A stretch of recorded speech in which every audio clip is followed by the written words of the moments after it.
In this video, we will talk about the labor force participation rate. The labor force participation rate is also called LFPR, labor force participation rate. The labor force participation rate is given by the total labor force of a country divided by the adult population, and all these definitions are standardized definitions given by the ILO, the International Labour Organization, and that's why if you have indicators for one country, it is easily comparable with the indicators of the other country. Now, by adult population, we mean individuals greater than 16 years of age. That's the adult population times 100. So for any kind of rate, it is always multiplied by 100, and I think I missed in the previous video, but please note, even for unemployment rate or employment rate, you must multiply that by 100, because whenever you have a rate, we are talking about a percentage number and needs to be multiplied by 100. So please make this correction. And note this, that in the previous video where I was talking about the employment rate and unemployment rate, you need to multiply there by 100 just to get a percentage number. Okay, so coming back to the labor force participation rate. Labor force participation rate is the labor force of a country divided by the adult population, which is basically all individuals above 16 years of age. Now, by labor force, obviously it's the same definition, that is the number employed plus the number unemployed divided by the adult population. Now, when it comes to the adult population, now when you're finding the labor force participation rate, what are you intuitively trying to find? Intuitively, you are trying to find what is the proportion of your population that contributes to the production process or is willing to contribute to the production process out of the people who are eligible to contribute to the production process. What do I mean by that? So the adult population, everyone who is above 16 years of age, please note that these people are eligible to contribute to the production process of a country. Why? Because they are grown-up individuals, they are able to work. Anybody less than 16 years of age probably not good for working, they are still minors, they are still children, so they cannot contribute to the productive process. And who are these people? The number employed, these are the people who are already contributing to the productive process of the country.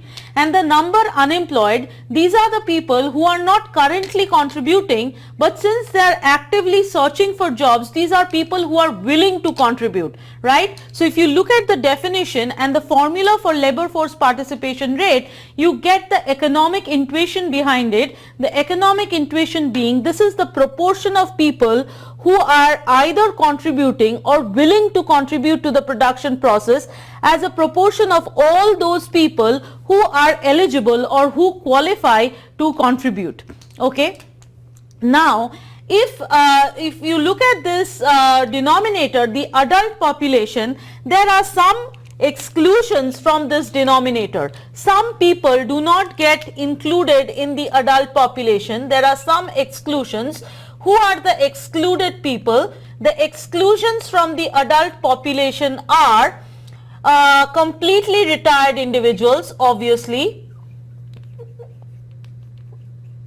So they are just like, so you may have heard that old age is the second childhood, right? So you also see that relevant here, that for completely retired individuals, they are not contributing to the productive process and they are not willing to contribute because they are not actively searching for jobs. So that's a separate category. These are people, they are adults, but they are not part of the labor force. So the completely retired people are excluded. Besides that, the disabled people who are on any kind of disability benefit, these people are also excluded from the labor force.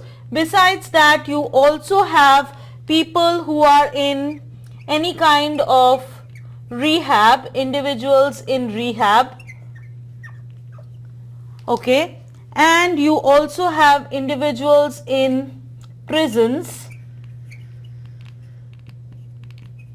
or any kind of special facilities like that. Basically people who are not employed and cannot be employed, and people who are unemployed but they are not willing right now, they are held in a separate facility or something, those are excluded. And also interestingly, the individuals in active military duty are excluded, because this military is considered to be a separate sector of the economy altogether. That's why the people in active military duty, although they are contributing a lot for the safety and security of the country, but they are not a part of the labor force participation rate. So all these people, the completely retired, the disabled people on any kind of disability benefit, people in any kind of special facilities like rehabs, or people in prison, and the individuals who are serving in active military duty are not included. Now please note that the labor force participation rate is an extremely important indicator. It's an extremely important indicator of the macroeconomy, because the labor force participation rate basically tells you what segment of your population is actually contributing to the production process of the country. Now you know labor force is a very important input. Labor is needed for any kind of production process. So any country that has a very high labor force participation rate, it would mean that there are more people who are involved in the production process of the country, and those countries have really high potential for growth, because they have high manpower, and that manpower is contributing to the productive process. So a high labor force participation rate is often an indicator of higher potential growth for a country. It is also an indicator of demographic dividend. Please note this term. It is also an indicator of demographic dividend. What do we mean by demographic dividend? Demographic dividend simply means the advantages that a country gets when it has a demography of its population such that there are more younger people in the population. Obviously, if you have more younger people in the population, then the labor force participation rate tends to be higher, because then you have so many people in the adult population, and many of those could be employed or willing to be employed. So the labor force participation rate tends to be higher if the demographic dividend of a country is high, as in a country is a young country, there are more younger people.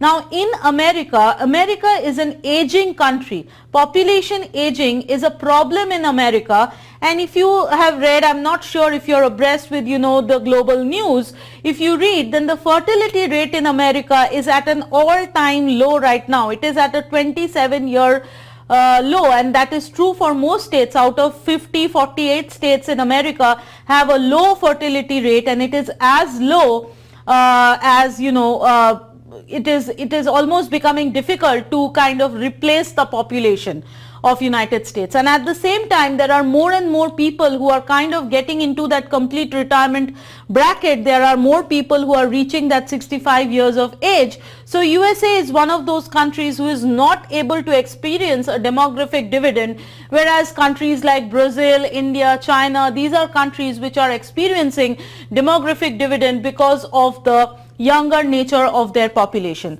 So you can see that labor force participation rate is an important indicator, because it's a precursor for potential of high growth in the future. Now in the next video, we will talk about the types of unemployment, and we will discuss 3 broad types of unemployment.